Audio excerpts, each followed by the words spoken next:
Con nuestra primera invitada del día, vamos a hablar de los esfuerzos de organizaciones y las selecciones femeninas de diversos deportes por alcanzar la paridad con los hombres en temas como salarios, visibilidad, entre otros. Es que este mes de julio fue un mes de relevancia para todo el deporte femenino, con varios torneos en disputa, la Copa América Femenina que se juega en Colombia, la Euro, por ejemplo, en Inglaterra y el Tour de Francia. Todos con récord de audiencia y un excelente desempeño de las femeninas. Nos acompaña, por supuesto, en este estudio Umar Essa, nuestra periodista deportiva. Umar, bienvenida a esta mesa de trabajo y también, Umar, le damos la bienvenida a nuestra invitada. Ella es María Viloria, abogada especializada en Derecho del Deporte. María, muy buen día. Gracias por estar con nosotros esta mañana de Directo a América. Hola, muy buenos días a todos ustedes. Muchas gracias por la invitación. Umar, empezamos entonces de una vez nuestra conversación. Sí, María, para empezar quería preguntarle por, digamos, ese ritornelo, esa permanente excusa de que el deporte femenino no puede, o las mujeres en el deporte no pueden ganar tanto como los hombres porque no generan tantas ganancias. Uno podría pensar que termina siendo una especie de profecía autocumplida porque los esfuerzos de mercadeo y visibilización se hacen en el masculino, partiendo de que venden más. ¿Es este razonamiento correcto? Bueno, yo creo que podríamos estar debatiendo una hora, Omar. Es una interesante pregunta y la que yo creo que principalmente siempre se hacen los que no siguen el deporte femenino. Yo creo que hay muchas cosas que tener en cuenta. Primero, el deporte femenino ha tenido en grandes periodos de tiempo en donde no se ha podido desarrollar a la par del masculino. ¿A qué me refiero con esto? Quiero dar el ejemplo de Inglaterra, donde el fútbol femenino estuvo 50 años prohibido, baneado por la federación como tal. Entonces aquí vemos un retroceso muy importante. El primer mundial de fútbol masculino fue en 1930, mientras que el femenino fue en el 90. Estamos hablando de una diferencia de 60 años. Entonces hay que tener esos números muy claros para referirse sobre la igualdad de condiciones y el marketing. Ahora, el punto que tú me dices, claro, alguien que quiere invertir en el deporte te puede decir, mira, el fútbol o el deporte masculino en general me va a dar una ganancia instantánea, podrían decir, pero el femenino ha dado números muy interesantes. Lo decía Raúl hace unos minutos, estamos en un mes muy importante para el deporte femenino en general. Se jugó la Eurocopa, viene este fin de semana la final, lo mismo la Copa América en nuestro continente, el Tour de Francia por primera vez en una categoría femenina y tiene números exorbitantes. Solo por darles un dato, en el partido que se disputó entre Alemania y Francia tuvo nada más que 12.2 millones de personas a través de streaming viendo el partido, es decir, un 47.2% del rating de televisión en Alemania. Entonces, estamos hablando de números impresionantes. Y claro, cuando hablamos de igualdad, tanto de condiciones como de pagos, depende mucho de cómo las federaciones de cada deporte lo van a evaluar. Y bueno, no me quiero adelantar mucho a quizás lo que me pregunten ustedes, pero básicamente son todas estas condiciones las que se tienen que evaluar cuando se va a debatir si realmente el deporte femenino es o no rentable en comparación con el masculino.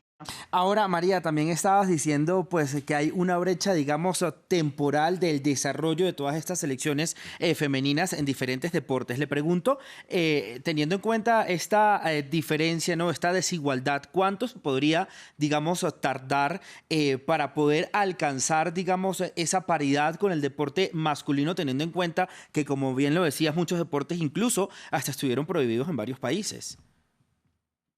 Oye, mira, esta brecha yo la veo muy complicada de decirte algún número aproximado de años o algo por el estilo, pero yo Claro. creo que el fútbol o el deporte femenino en general ha evolucionado y ha dado pasos muy importantes y esto viene de la mano de las oportunidades que se le den. Y es lo que siempre las personas que al menos defendemos el deporte femenino es lo que pedimos, que se le den una igualdad de condiciones y se le permita a las atletas, deportistas en general, que puedan desarrollar profesionalmente la actividad. Si ellos no tienen esa oportunidad, los campos de entrenamiento, los vuelos, estas condiciones mínimas para desarrollar su deporte como tal, lamentablemente no vamos a verlas nunca comparadas con el masculino. Y otra arista muy importante es que el deporte femenino no debe ser comparado con el masculino al 100%, es porque nunca van a ser iguales. Son dos espectáculos totalmente distintos y es también un engaño y algo de mala costumbre que el deporte femenino llegue a ser lo que es el masculino, porque, como te digo, son dos prácticas totalmente distintas. El femenino va a llegar a su techo como el masculino lo va a llegar a ser, pero en cada uno en su propio nicho. Entonces, lo que hay que enfocarse es que las deportistas tengan las mejores condiciones para desarrollar su deporte y que todas se puedan dedicar al 100% a esto y no sea un hobby, sino realmente un deporte profesional. Usted hablaba de las diferencias y obviamente hay una diferencia Claro. sustancial en el hecho de que las mujeres podemos ser madres y tenemos derecho a licencias de maternidad. Recordamos el caso de Allyson Felix, la corredora estadounidense, cuyo contrato con su anterior patrocinante fue reducido en 75% una vez que ella quedó embarazada. Este es otro de los desafíos del deporte femenino, entender las diferencias, ¿no? Sí, por supuesto. O sea, biológicamente estamos hablando de unas diferencias muy grandes. Incluso cuando estaba preparando un poco esta presentación, leí mucho, hay un tema de mucha importancia, el embarazo, la menstruación, las diferencias biológicas que nosotros tenemos con respecto a la fragilidad para ciertas lesiones que se ven menos en el deporte masculino, como por ejemplo las lesiones de la rodilla, del ligamento cruzado en el fútbol como tal, son más comunes en el femenino, entonces van a requerir de un sistema de investigación distinto, porque estamos hablando de dos cuerpos biológicamente totalmente opuestos y distintos. Entonces, esto es muy importante. Lo que tú comentabas del embarazo, vamos, que las mujeres se embarazan desde el principio de la historia y se ha venido regulando legalmente hablando desde hace muy pocos años para atrás. FIFA tiene un nuevo programa de embarazo en el fútbol, pero es muy reciente igual. Se agradece que esté, pero hace 5 años no teníamos ningún tipo de información y las deportistas eran desvinculadas de sus clubes, terminaban sus contratos de patrocinio, como lo comentas tú, por la sencilla razón natural de quedar embarazadas. Claro, María, también digamos que hablamos de esa paridad en torno a las oportunidades que deberían tener pues también estas atletas femeninas, pero también le quería preguntar por qué tanta crítica, por qué a lo mejor tanto rechazo por parte de la población hacia estos deportes femeninos. Lo conversábamos en la redacción Humar esta mañana también, mucha crítica a las ciclistas del Tour de Francia porque se cayeron, entonces diciendo que pues no eran tan buenas, que se cayeron en una recta. ¿Por qué vemos eso, María? Mira, la verdad, yo pienso que esos comentarios son súper lamentables, Raúl, y te comento por qué. Porque un accidente en un deporte lo pueden tener en cualquier disciplina deportiva y lo pueden tener tanto hombres como mujeres. Yo en lo particular sigo más que todo el fútbol femenino, yo creo que es muy obvio por lo que he dicho, pero veo muchas comparativas de cuando una portera o arquera no alcanza un chut en arquería, que la arquería debería ser más pequeña, que el campo de fútbol debería ser más pequeño por las condiciones físicas de la mujer.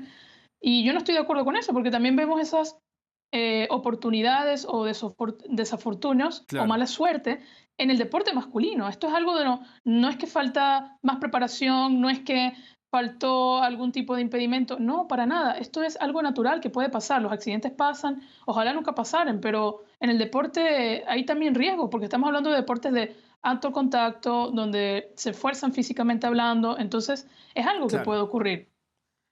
Lo que falta, María, digamos, lo agrego yo, es respeto en la sociedad, ¿no? Y también, pues, estar, pues, a la altura, digamos, de estos eventos deportivos como le están las atletas femeninas que ponen todo su empeño para, pues, ser las mejores y poder ir desarrollando estas disciplinas. María, Omar, gracias por estar entonces en esta sección hablando del deporte femenino y, pues, de todo lo que conlleva en un mes, además, muy bueno para las atletas femeninas con la Eurocopa, con la Copa América y también el Tour de Francia y pues todo lo que hemos visto en estas últimas semanas. Gracias, María, nuevamente por estar con nosotros en